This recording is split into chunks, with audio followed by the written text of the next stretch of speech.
Olá, tudo bem? Estamos de volta mais uma vez. Agora vamos trabalhar ainda na questão da grande tribulação. Nós vamos gastar muito tempo em cima dessa parte, mas eu quero falar propriamente dito aqui em Mateus capítulo 24, a partir do versículo de número 32, que diz assim: Aprendei, pois, esta parábola, Jesus falando, da figueira. Quando já os seus ramos se tornam tenros e brotam folhas, sabeis que está próximo o verão.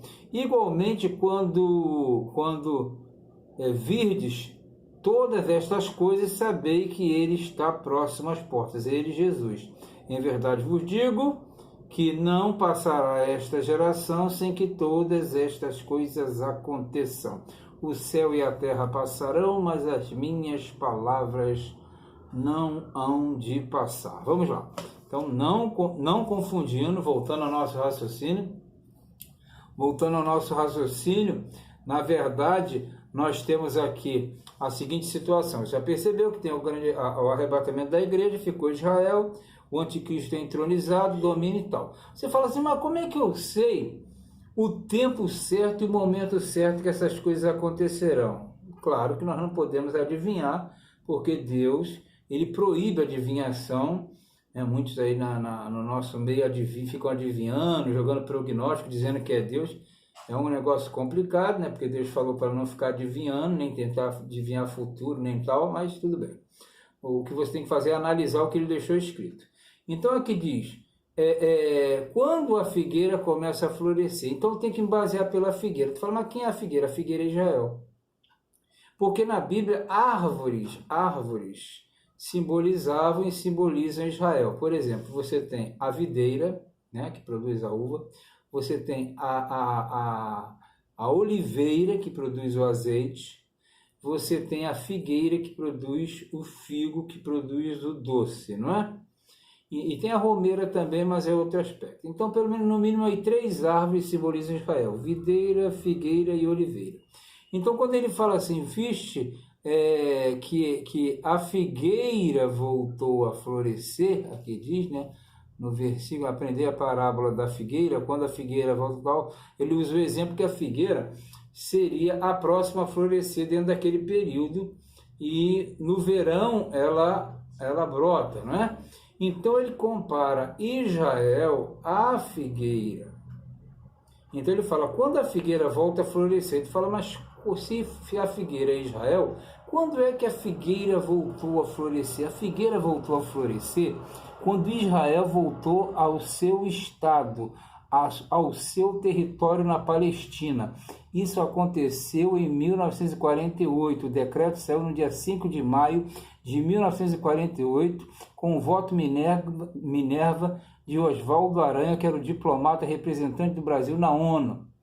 Para você ter um pouquinho de ideia, a gente vai falar mais à frente, só para você ter uma noção, quando a ONU foi criada, o primeiro ponto a ser julgado, a ser avaliado, a ser votado é se Israel voltaria ou não para a Palestina.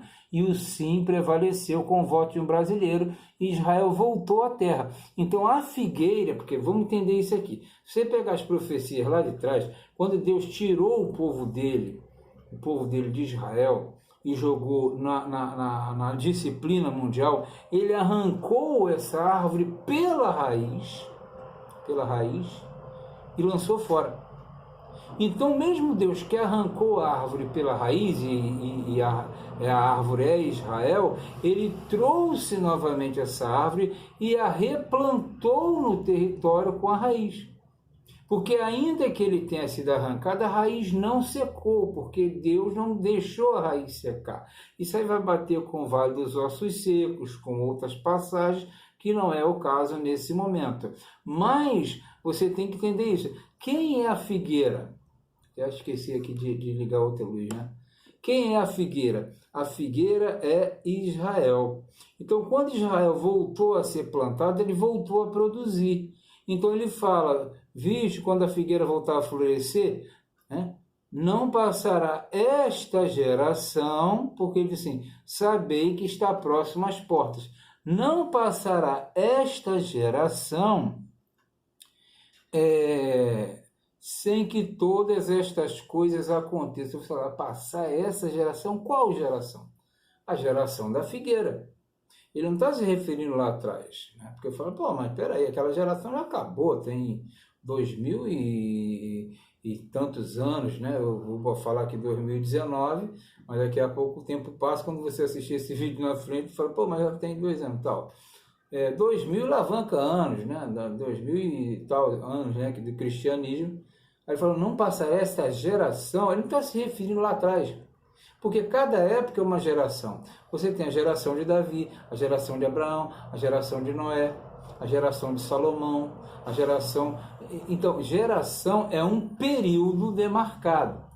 Então, as gerações bíblicas, você não tem como padronizar. Tem geração de 40 anos, que era a geração de governo de um rei. Você tem geração de 70 anos, que é demarcado pelo tempo de vida de Davi, que Davi... Ele viveu 70 anos, né?